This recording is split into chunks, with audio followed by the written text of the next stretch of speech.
tous et bienvenue dans cette nouvelle vidéo. Je m'appelle Luna et je suis la petite mascotte de cette chaîne. Clairement, je suis vraiment la meilleure et quand je dis mascotte, je veux dire le cerveau derrière toutes ces vidéos. J'ai pris cette place pendant quelques instants parce que Manon ne semble pas vraiment décidée à commencer cette vidéo. Elle semble avoir bien trop honte de vous faire un book haul au milieu du mois alors qu'en octobre elle vous avait dit que non, cette fois elle serait raisonnable. Du coup, il n'y a pas 36 solutions, je me suis dit que j'allais commencer et puis elle va bien finir par arriver pour me virer du fauteuil comme d'habitude. Ah, je crois qu'elle arrive. Faites comme si je n'étais pas passée, elle n'y verra que du feu. Bonjour à tous et bienvenue dans cette nouvelle vidéo. En octobre, je vous avais dit qu'en novembre, je ne ferais qu'un seul book haul. Sauf que voilà, on est le 7 novembre et j'ai déjà fait 10 achats. En fait, quand je vous ai dit dans la vidéo book haul du mois dernier que j'allais faire plus qu'un seul book haul, j'ai reçu des messages qui me disaient mais non, moi j'aime bien les book hauls, il faut que tu continues à en faire deux. Donc déjà, vous ne m'aidez pas à ne pas acheter, hein, clairement. Et ensuite, je me suis dit qu'en fait j'adorais faire ces vidéos. Et en faire 2 par mois, c'est pas non plus énorme, en sachant qu'en ce moment, je poste 4 vidéos par semaine. Clairement, 2 book hauls par mois, ça va. Du coup, aujourd'hui, je vais vous parler de 10 livres. Je n'ai pas reçu de service presse avant aujourd'hui. Et en fait, j'ai pensé à faire ce book haul aujourd'hui parce que je suis revenue de librairie avec 4 livres. Et j'en avais un dans ma boîte aux lettres. Donc ceux-là, ils sont dans le book haul de deuxième partie, donc que vous aurez fin novembre. Et avant, j'ai pris mes 10 premiers achats du mois. Parce que quand même, en 7 jours, 10 achats, c'est quand même beaucoup. Mon premier achat de novembre est un roman de chez Hugo Roman. Il s'agit de Amertume de Sarina Bowen, donc c'est le tome 1 de la saga Le Grand Nord. Je l'ai vu pas mal passer, il avait l'air de beaucoup plaire. Moi, quand j'ai lu le résumé, ça me faisait super envie. D'ailleurs, c'est pour ça que j'ai décidé de faire 2 book hauls dans le mois. C'est aussi pour pouvoir vous parler des résumés, alors qu'avant, je vous passais juste les bouquins et puis on en parlait en update lecture.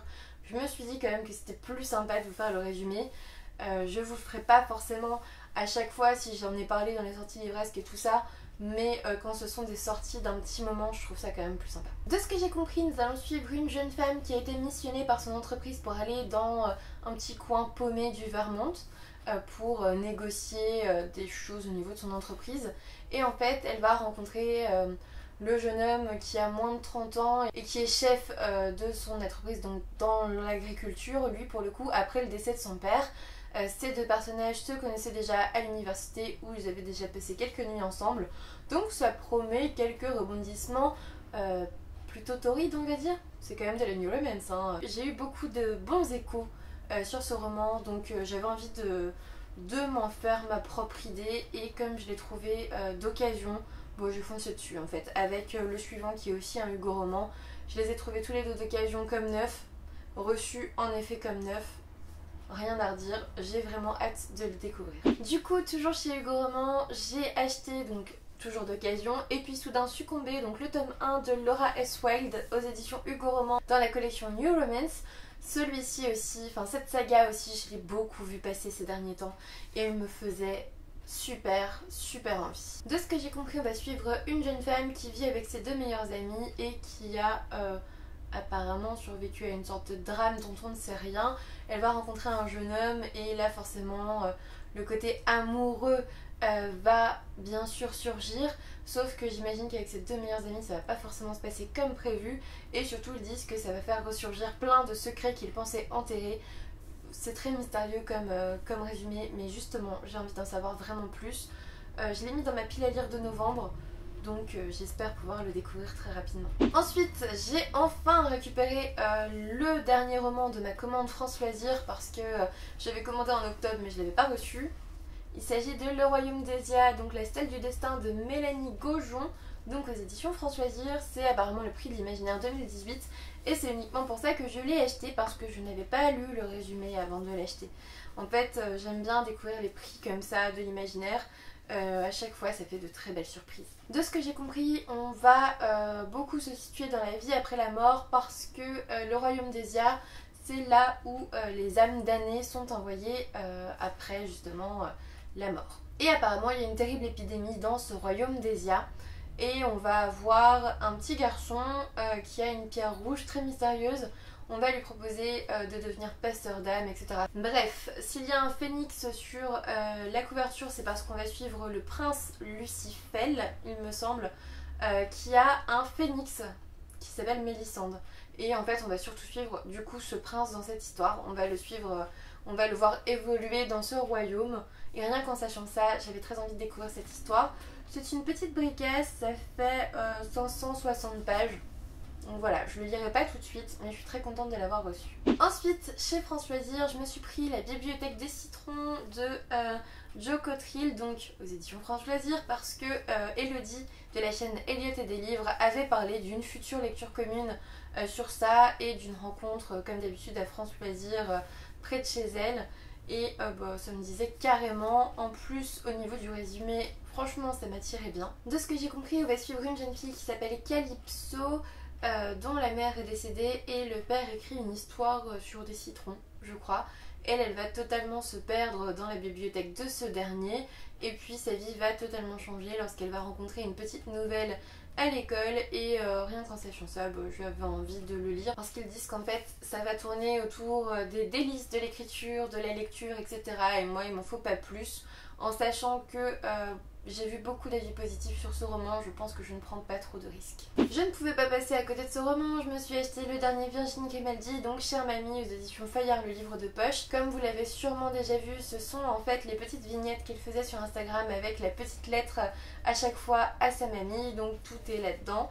Les bénéfices sont reversés à une association, donc c'est que du bonheur, qui s'occupe des enfants hospitalisés et ça c'est plutôt cool. Et je l'ai commencé, comme vous le voyez, il y a un marque-page, j'ai pas encore lu la moitié mais presque, parce qu'en fait je le déguste, c'est comme un bonbon, j'ai l'impression de déguster un bonbon tellement c'est trop drôle. Je me tape des fous rires sur certaines vignettes, mais j'ai du mal à m'arrêter de rire quoi, avant de passer à la prochaine. Vraiment j'aime beaucoup ce roman, on en reparle très vite en update lecture parce que c'est méga tordant. Ensuite j'ai commencé à acheter des romances de Noël, j'ai acheté le dernier Emily Blaine, donc tout en haut de ma liste aux éditions Harlequin. Alors je n'ai pas vraiment lu tout le résumé, de ce que j'ai compris on va suivre 6 personnages, donc forcément 3 histoires d'amour. Et on va avoir une histoire de cobaye, une histoire de faux petit ami et une histoire de, je ne sais plus, de célébrité, voilà. Donc je n'ai jamais lu d'Emily Blaine, je trouvais la couverture méga canon. Et je me suis dit que c'était peut-être l'occasion de découvrir sa plume parce que en effet je ne l'ai lu qu'une fois je pense en e-book. Et c'était dans ses premiers romans, du coup j'ai envie de découvrir un de ses derniers romans. J'ai continué avec Devine qui vient pour Noël de Millie Black, F. Borelli, Alix Marin, Emily Blaine, Alfreda Henry et Angela Morelli, donc aux éditions Harlequin. Là on va être dans un recueil de nouvelles de romances de Noël en fait, et moi rien que ça j'avais très envie de le découvrir. Déjà l'an dernier j'avais acheté Y aura-t-il assez de neige à Noël aux éditions Charleston, c'était un petit peu le même principe, un recueil de nouvelles de Noël. Sauf que je ne l'ai pas lu non plus, donc je pense que je le lirai en décembre avec celui-ci. Ensuite j'ai aussi acheté Les vrais amis ne s'embrassent pas sous la neige de Juliette Bont, donc toujours aux éditions Harlequin décidément. Dans cette histoire on va suivre 2 personnages qui sont meilleurs amis et qui vont s'apercevoir évidemment qu'il y a un petit peu plus que de l'amitié à un moment donné, mais évidemment leur amour va être impossible. Bref, la romance classique sur fond de Noël avec une couverture pailletée absolument magnifique. Il était certain que j'allais craquer, en plus c'est un poche, enfin évidemment. Et puis ensuite j'ai acheté 2 bandes dessinées, j'ai acheté La boîte à musique tome 2, Le secret de Cyprien, donc de Guiget et Carbone aux éditions Dupuis. Vous n'êtes pas sans savoir, je pense que j'ai absolument adoré le premier tome de cette saga de bande dessinée, c'était juste magnifique. Là j'ai feuilleté rapidement et on est toujours dans des dessins absolument oufissimes. Je ne l'ai pas encore lu, je l'ai acheté le jour de sa sortie mais je ne l'ai pas encore lu parce que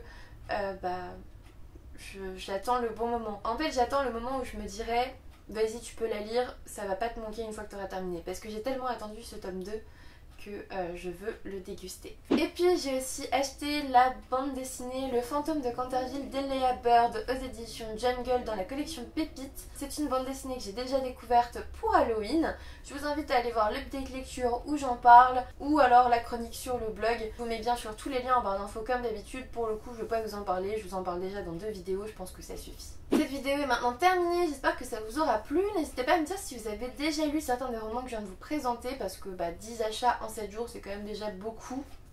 Voilà, un petit pouce bleu, un abonnement si ça n'est toujours pas fait, ça me fera toujours plaisir. Et puis moi je vous dis à bientôt pour une nouvelle vidéo.